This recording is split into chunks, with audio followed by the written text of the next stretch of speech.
দর্শক, প্রতিবেদনের সূত্র ধরেই আসলে কথা বলতে চাই যুক্তরাষ্ট্রে আমাদের সহকর্মী শিহাবুদ্দিন কিসলুর সাথে। জনাব শিহাবুদ্দিন কিসলু, আপনাকে স্বাগত জানাচ্ছি। যে বিষয় নিয়ে আসলে কথা বলছিলাম, যে পেহেলগামের যুদ্ধ, ভারতের সাথে মধ্যস্থতা এবং চীনের সাথে যে একটা অস্থিরতার একটা সময় কিন্তু গেল। সব মিলে আপনার মন্তব্যটা জানতে চাই, আসলে কোন দিকে যাচ্ছে বৈশ্বিক অর্থনীতি এবং তাদের এই যে নমনীয় হওয়া, দুই দেশের যে চীন এবং একই সঙ্গে যুক্তরাষ্ট্রের নমনীয় হওয়া এবং পেহেলগামের সঙ্গে সবকিছু মিলে কোনো যোগসূত্র পান কিনা? দেখুন, যে বিষয়টি আমাদের মনে রাখা উচিত যে প্রেসিডেন্ট ডোনাল্ড ট্রাম্প তিনি রাজনীতিবিদ নন, কিন্তু তাকে কিন্তু আন্ডারমাইন করার কোনো সুযোগ নেই। এবং আমরা যতটুকু জানি তার যে আমেরিকা ফার্স্ট নীতি, সেই নীতির দিক থেকে কিন্তু তিনি এই টেরিফ যুদ্ধ শুরু করেছেন। এবং একটা জিনিস লক্ষণীয় যে যুক্তরাষ্ট্রের যে যুদ্ধ নির্ভর অর্থনীতি, অর্থাৎ অর্থনীতি, সেখান থেকে আমার কাছে মনে হয় যে যুক্তরাষ্ট্র সামগ্রিকভাবে বেরিয়ে আসতে যাচ্ছে ব্যবসায়িক এবং ইন্ডাস্ট্রি বেজ, অর্থাৎ শিল্প কলকারখানা বেজ অর্থনীতির দিকে।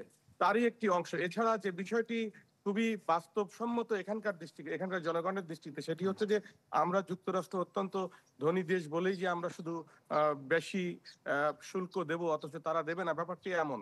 তো যেই জায়গাটিতে আমরা লক্ষ্য রাখতে পারি যে গত সপ্তাহে কিন্তু সপ্তাহখানেকের বেশি আগে কিন্তু ব্রিটেনের সঙ্গে এই ধরনের একটি চুক্তি হচ্ছে। তখনই ধারণা করা যাচ্ছিল যে ট্রাম্পের এই ট্যারিফ যুদ্ধ, যেটা আমরা বলছি শুল্ক যুদ্ধ, তার একটা ইতিবাচক দিক আমরা কিন্তু চায়নার সঙ্গে এবং সারা বিশ্বে দেখতে পারবো।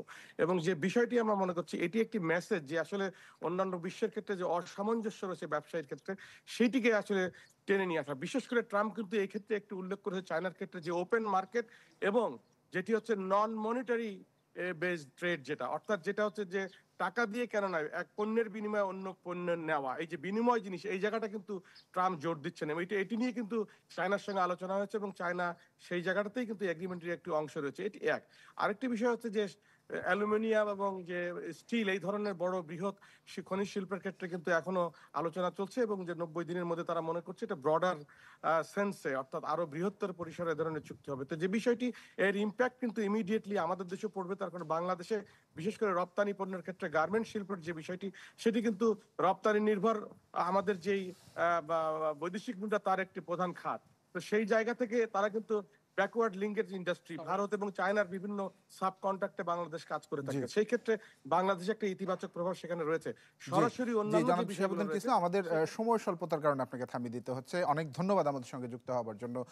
দর্শক, আমরা কথা বলছিলাম যুক্তরাষ্ট্রে আমাদের সহকর্মী শিহাবুদ্দিন কিসলুর সঙ্গে।